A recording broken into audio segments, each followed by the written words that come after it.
tribulação, e que a vinda gloriosa de Jesus é a única vinda em que ele vai vir, levar a igreja e julgar o mundo, tudo num evento só, né? Então, tem embasamento para as três na Bíblia, né?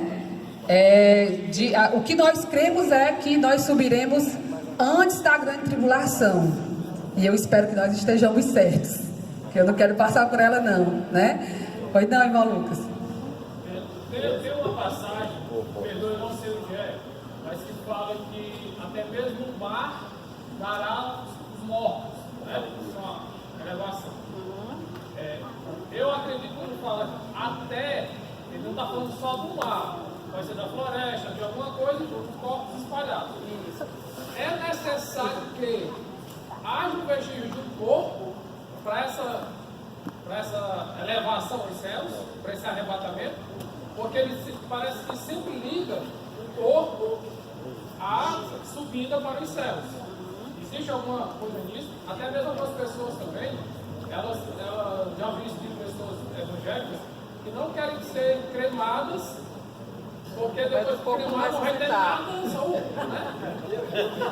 Aí não vai se levar porque foi cremado. E também questão de doação de órgãos. Não posso falar órgãos, porque quando eu for para o céu vai estar faltando pulmão, não vou poder ir, porque lá é a perfeição. Não sei se você falar para mim. Essa passagem, ela fala, o irmão Lucas está perguntando sobre a passagem que fala que o mar dará os seus mortos, né? Ele fala que a terra, até o mar dará os seus mortos, como ele falou assim, como a terra e tudo que existe. Na verdade, essa passagem ela já se refere ao juízo final, né? Que é quando todos os mortos de todos os tempos se reunirão diante do tribunal de Cristo para serem condenados. Né? Que o juízo final ele não é para dizer quem vai para o céu ou quem vai para o inferno. Quem for para lá é porque já está condenado. Ele só vai receber graus de condenação. Então, eu acredito que essa história do corpo aí não tem nada a ver, até porque o corpo não vai para o inferno, quem vai é só a alma, né? Então,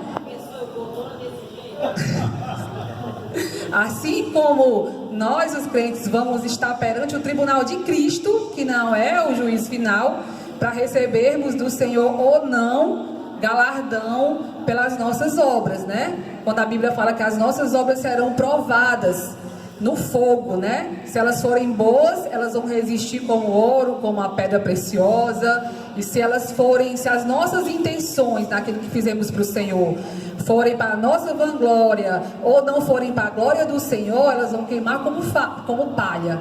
Então vai ter gente que mesmo salvo vai naquele dia ter as suas obras queimadas como palha, porque não fez com a intenção correta, né?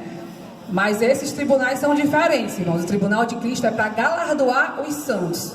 E o juízo final, que Apocalipse fala lá no grande trono branco, esse é exclusivamente para condenação. Então, essa subida que faz o arrebatamento em si, então não é para o julgamento. Depois que vai ter o julgamento do trono branco. Isso. Essa passagem dos mortos ressuscitarão que Paulo está falando aqui é do momento do arrebatamento da igreja, que é segundo a nossa profissão de fé, que nós cremos, né, no pré-tribulacionismo, nós cremos que nós vamos ser arrebatados antes da grande tribulação. Então quem vai ser arrebatado aqui é só os salvos para subir com a igreja, os crentes salvos. Essa ressurreição aí que você citou, que o mar vai entregar os seus mortos, esse aí vai ser para o julgamento. Isso já é depois da grande tribulação, depois do milênio, né, quando o Senhor realmente for julgar os mortos e os vivos e instaurar o novo céu e a nova terra. Isso já no final de tudo, né?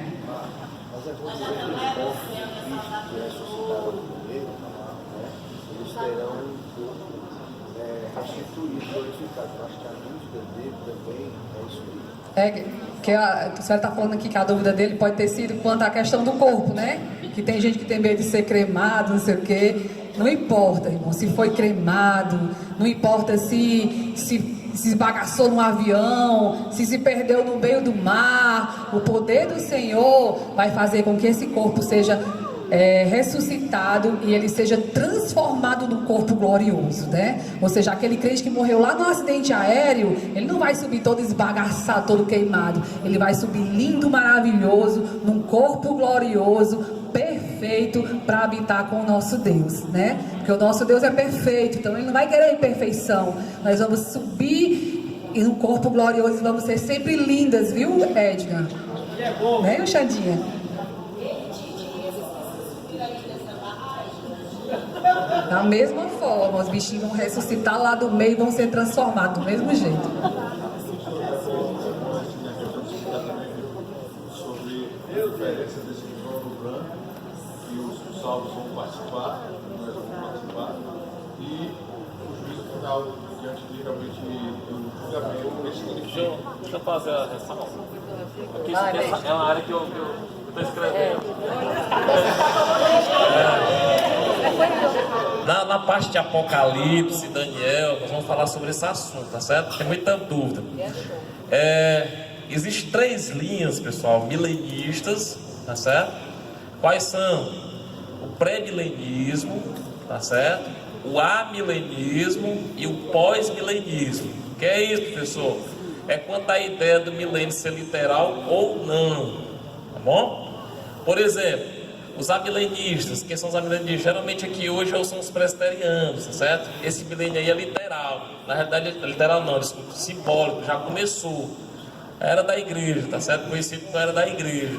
Esse milênio é só um tempo, é determinado de tempo, mas não literal, de 1000 anos, tá certo? Nós, pentecostais, né, e alguns batistas, são pré-milenistas. Que é isso? Os pré-milenistas acreditam que vai existir de fato um milênio literal de 1000 anos mesmo, contados, né? 1000, 1001, 1002, tá certo? E os pós-milenistas, tá certo? É bem parecido com os amilenistas. Nós somos pré-milenistas. Dentro do pré-milenismo, nós temos nós chamamos de tribulacionistas, né? Quais são? Dentro do pré-milenista, você pode ser pré-tribulacionista, meso ou mid-tribulacionista ou pós-tribulacionista. Que diabo é isso, irmão? Negócio complicado é esse. Primeira coisa, nós somos pré-milenistas. O que é isso? Nós acreditamos que vai existir um milênio de fato e que Jesus vai vir antes, no meio ou depois do milênio? Antes. Pré-milênio significa pré-antes, ele vem antes do milênio, tá certo? Amém? Deu para entender? Bom, vamos lá. Vou explicar só nós somos pré-milenistas. Então o que nós acreditamos que Cristo virá antes do milênio. Bom, só isso, tá certo? Só que nós também somos pré-tribulacionistas. O que é isso, irmãos? Nós acreditamos que apesar de Deus também vir, Jesus, né, vir antes do milênio, essa vinda dele, a segunda vida, vai acontecer em 2 fases distintas. Deu para entender? É uma única vinda, só que em 2 etapas, tá bom? Uma nós entendemos que ele vem para, e a outra nós entendemos que ele vem com, né? Como assim, irmãos? Um ele vem para a igreja, aí vai ser secreto, por isso que nós chamamos de arrebatamento, né? Trasladar, certo? Vai ser tomado. E a segunda ele vem de forma visível mesmo, né? Que aí as pessoas vão ver o Jesus rei mesmo, aquele soberano, certo? E aí dá início ali na segunda vinda, na primeira etapa, arrebatou a igreja, começa o que nós chamamos de tribulação. A tribulação vai demorar, né, vai ter um período de 7 anos literais, segundo a teoria pré-milenista, pré-tribulacionista, da qual a Igreja Batista Betel e das Assembleias de Deus compartilham, tá certo? Deu para entender? Amém? Por que é chamado de pré-tribulacionista? Porque nós acreditamos que Jesus vai vir pegar a igreja, ou arrebatar a igreja antes da tribulação, tá certo? Amém? Deu para entender? Bom, e quem que ele vai levar? A igreja, os salvos. Bom, quando ele arrebata a igreja, vai compartilhar no céu que nós chamamos de tribunal de Cristo. Não é um julgamento para crente, porque nenhuma condenação há para aqueles que estão em Cristo Jesus, Romanos capítulo 8. Correu. O que é que vai ser lá julgado? A questão das obras. Só isso. Os talentos, a oportunidade que você teve, que você não aproveitou, lá, e o recebimento do galardão. Bom, tá certo? Não, trono branco não. É o tribunal, tá certo? Tribunal de Cristo que é chamado, tá bom? Pronto, vamos lá.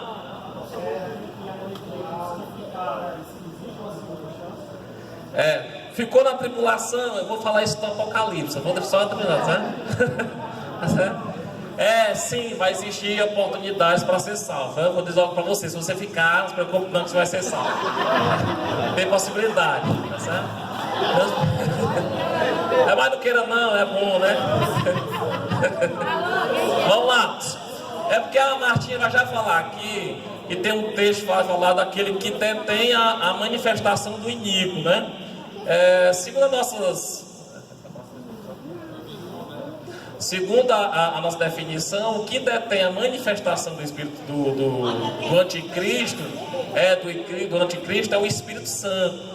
Não é que ele vai ser tirado, ele continuará, só que ele não vai ter essa manifestação como ele tem hoje na igreja, tá certo? Pensa aí, sem o Espírito Santo, o negócio que não vai ser feito. Sem a atuação dele de fato na igreja, né? Então a igreja está onde, irmãos? Lá no céu, tribunal de Cristo, participa das bodas do Cordeiro. Pronto, 7 anos. Volta novamente na segunda parte, né? Com Cristo. E aí dá início que nós chamamos, irmãos, não de grande trono branco, tá certo? Vai ser ali o julgamento dos gentios, né? Vai ter a guerra do Armagedon, um mês e meio. Aí dá entrada ao milênio, tá certo? No final do milênio, nós acreditamos que no início do milênio, Satanás será o quê? Preso, no início do milênio. No finalzinho ele vai ser o quê? Solto, né? E aí acontece o que nós chamamos de grande, ou juízo final, o grande trono branco, tá certo? Lá quem que vai estar lá, irmãos? Os ímpios, né? O anticristo, a besta, o falso profeta, todos aqueles que não são salvos, tá certo? Outra coisa, na ressurreição é o seguinte: Tessalonicenses aqui fala do arrebatamento, da questão da igreja, né?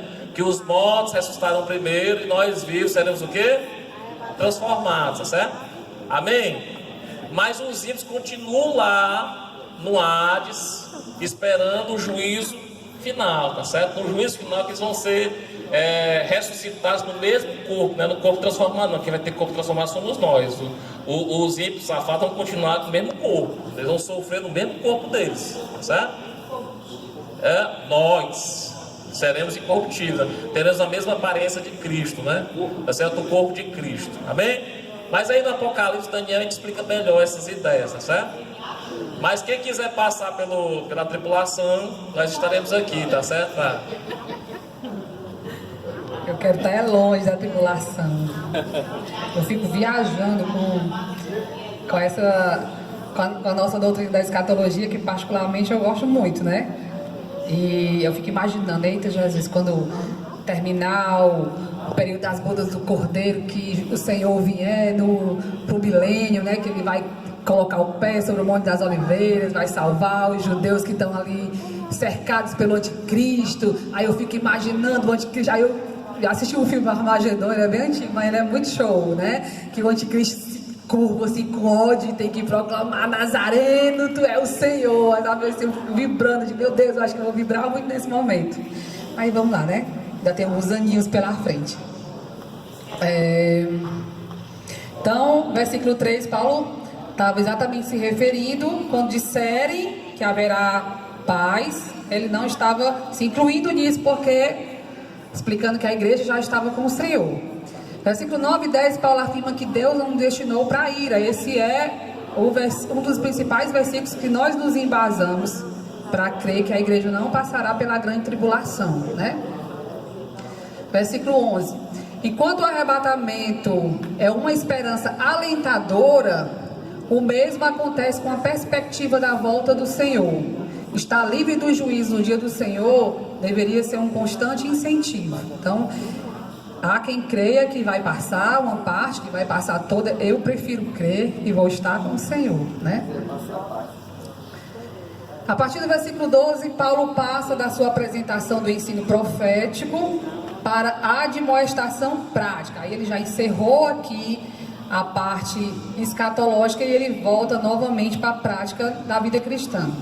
Depois de falar sobre a esperança futura dos salvos e a maneira que devemos aguardar dos céus o Senhor Jesus, Paulo conclui sua carta tratando de alguns aspectos práticos acerca da comunhão na família cristã. Então, os versículos 12 e 13, ele vai falar da relação dos crentes com a liderança da igreja, né? Os crentes devem acatar com apreço os seus líderes. Aí ele explica isso, deve ser feito por conta, não por conta de algo pessoal ou de reconhecimento pessoal, mas por conta do trabalho que eles realizam para o Senhor, né? Porque a liderança, irmãos, ela é um posto de trabalho, não um posto de privilégios, né? Quem lidera sabe que a gente trabalha mais e sacrifica mais, os ônus são mais do que os bons. Tem muita gente querendo ser líder porque pensa que o negócio é bom, mas quando vai, né, Alexandra? Aí vê que o negócio é bem estreitinho. Isso, mas tu também tem que sofrer mesmo. Paulo saiu da perseguição, né? As pessoas questionaram o apostolado dele, mandou Timóteo para lá, saber como é que estavam as coisas, né? Aí ele diz para aqueles irmãos, né? Certamente nessa altura já devia haver obreiros nessa igreja, cooperadores nessa igreja. Aí ele escreve a essa igreja dizendo: olha, vocês façam com que as pessoas que presidem vocês, que pastoreiam vocês, que velam pela alma de vocês, não façam esse trabalho gemendo, né? Acatem essas pessoas, acolham essas pessoas, tenham essas pessoas em máxima consideração. Porque uma coisa é fazer a obra de Deus gemendo, outra coisa é fazer com o coração leve, né? A gente que faz a obra do Senhor passa pelas diversas situações muitas vezes. Então ele não está dizendo que o mundo vai deixar de perseguir, o mundo vai continuar sempre perseguindo. Mas o pior ataque, pior do que o ataque de fora, é quando o fogo é o fogo amigo, né? É o fogo de dentro, é quando o ataque vem de dentro mesmo. Então quando o ataque é interno, muitas vezes ele faz com que a igreja perca a alegria, perca a leveza, perca a comunhão, porque cria uma série de dissensões e problemas dentro da igreja. Aí ele começa a falar da relação dos crentes entre si, nos versículos 14 e 15, né? Vou pular aqui por conta do tempo. E do 23 ao 28 ele vai falar da relação da liderança da igreja com os crentes. Aí ele dá aqui algumas características de como o líder espiritual deve agir. E do versículo 26 a 22, que o slide saiu do lugar, ele fala da relação dos crentes com Deus, né? O apóstolo lista 7 pontos importantes da nossa relação com Deus. O crente deve ter uma alegria ultra circunstancial, né? Ou seja, independente de circunstância, a nossa alegria deve estar no Senhor. O crente deve manter um espírito de constante oração, o famoso orar e sem cessar, né? É aquele espírito de constante oração, não é que você tem que passar o dia todo de joelho orando, mas é que em qualquer momento que você está, você pode se conectar com o Senhor, dirigindo o seu carro, fazendo o seu almoço, onde você está, você pode acordar de manhã agradecendo ao Senhor pelo dia, pedindo livramento, você pode na hora da comida estar lá agradecendo ao Senhor, pedindo provisão para aqueles que não têm, enfim. O crente deve estar em constante oração. O crente deve dar graças a Deus em todas as circunstâncias, né? Dar graças em tudo, dai graças, é o que esse versículo diz, né? Ou seja, não é por tudo, é em tudo. Ou seja, em qualquer circunstância eu vou dar graça. Porque tem gente que diz assim, fulano morreu, tu tem que dar graças a Deus, porque teu pai morreu, tem que dar graças a Deus porque o teu filho morreu. Não é pelo motivo da morte, mas é mesmo naquela situação, eu reconheço o senhorio de Cristo e dou graças, né?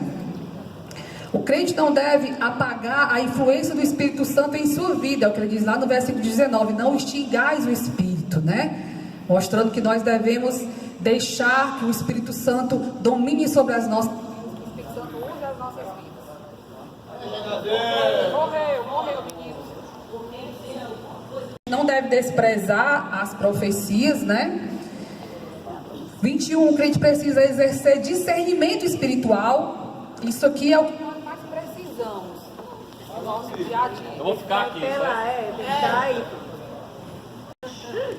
Só repetindo aqui para os irmãos do núcleo, né? O crente não deve desprezar as profecias, né? Nós devemos crer.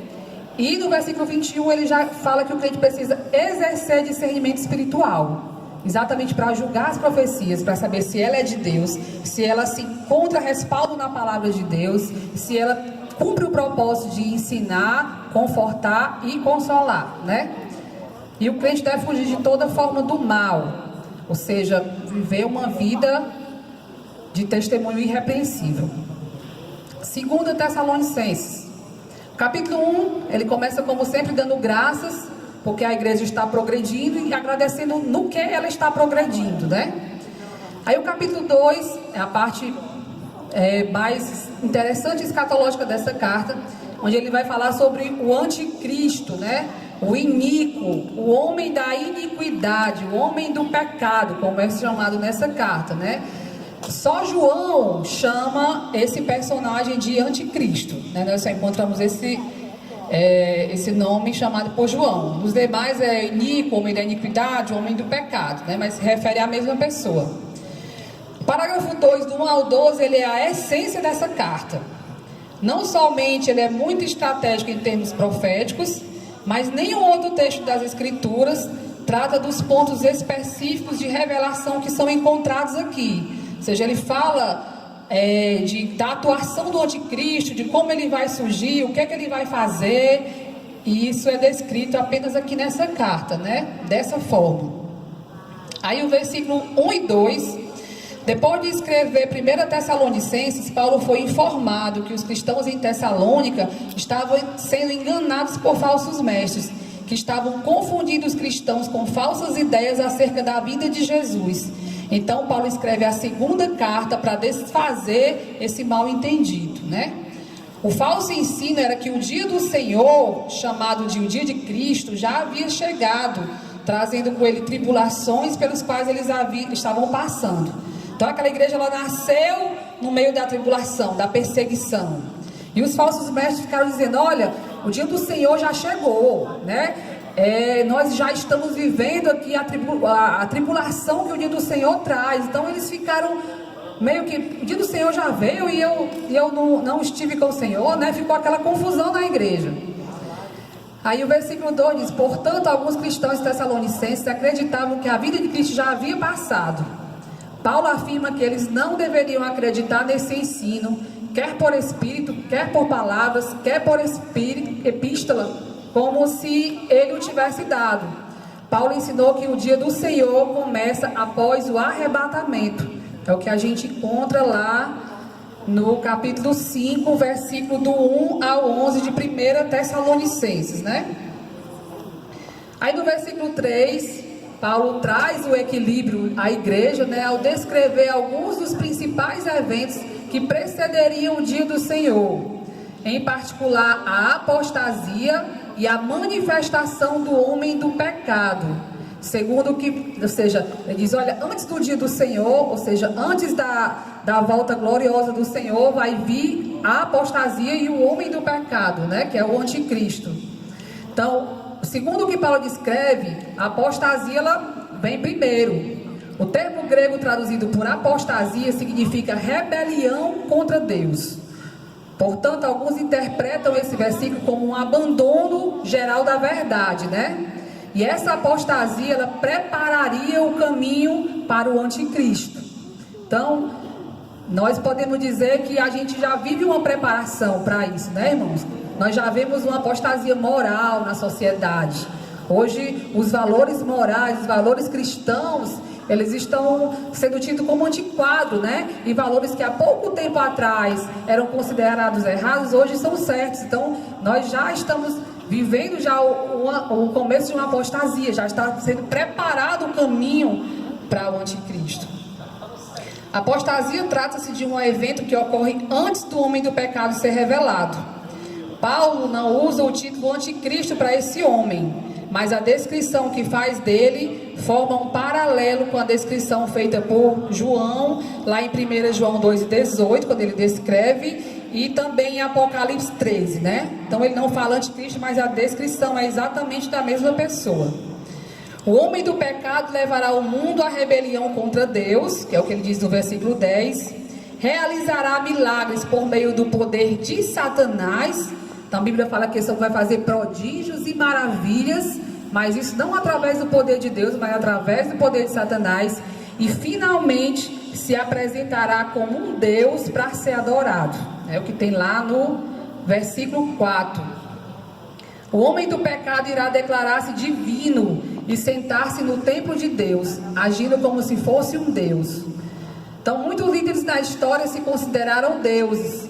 E nós tivemos o Antíoco Epifânio, né? Os próprios imperadores romanos, o próprio Hitler que queria adoração. Mas o anticristo é a declaração final dessa blasfêmia, ou seja, vai fechar com a cereja do inferno, né? Ele não tolerará que ninguém, a não ser ele mesmo, seja adorado. É o que está lá em Apocalipse 13, do 6 ao 8. O homem do pecado provavelmente permanecerá em um templo físico em Jerusalém para se declarar Deus, né? Algumas correntes escatológicas acreditam que ele vai profanar o templo do Senhor, se sentar lá e se autodeclarar Deus, né? O cumprimento final da abominação desoladora, que é falada lá em Daniel, nas diversas passagens das 7 semanas de Daniel, que o professor Felipe vai esclarecer bem mais para vocês quando for essa aula, e também por Jesus em Mateus 24 e Marcos 13.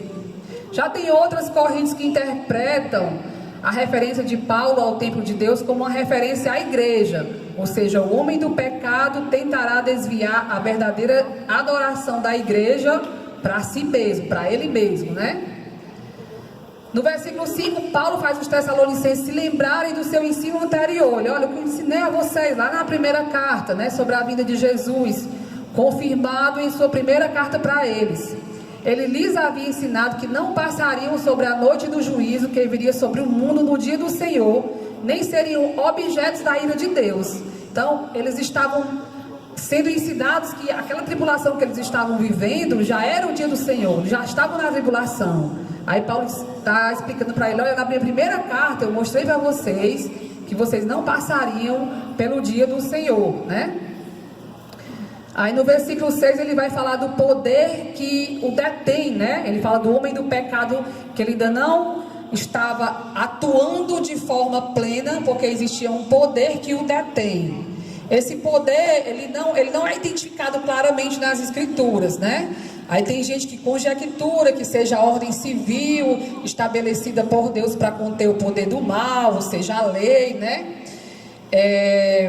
O versículo 7 se refere ao poder que detém como sendo uma pessoa. Então tem gente que interpreta como sendo o imperador romano, a personificação da lei romana, que Paulo estaria se referindo a isso. Outros acreditam que Paulo tem em vista a soma total do poder moral que existe na igreja por meio da pessoa do Espírito Santo, né? Ou seja, essa também é a nossa... Nós cremos dessa forma, que ele é detido por conta da intervenção do Espírito Santo na terra. Então, seja qual for o caso, né? O importante é que Deus está no controle e que o homem do pecado, o inimigo, ele não aparecerá até que Deus o permita, né?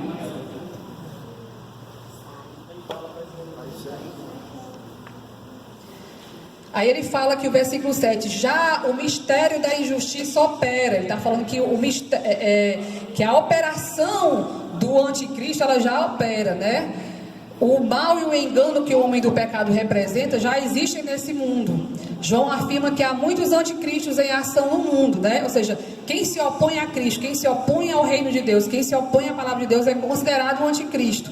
Aí ele fala, um que agora resiste, mas existe um que agora resiste. Havia uma boa razão para explicar porque o homem do pecado não havia sido revelado. Aquele que o detinha naquele momento, provavelmente o Espírito de Deus, tinha de ser tirado do mundo. Deus tem restringido o pecado no mundo por meio do poder do Espírito Santo. O Espírito trabalha diretamente por meio da palavra, de pessoas piedosas e de seus santos anjos fazendo com que o reino de Deus avance e detendo o mal, né? Alguns interpretam a expressão seja tirado nesse versículo como uma referência ao arrebatamento, pois a igreja não poderá existir sem a presença do Espírito Santo. Portanto, a retirada da igreja por meio do arrebatamento será a retirada de tudo que detém o pecado nesse mundo, né? Então, os irmãos imaginem, o mundo já é hoje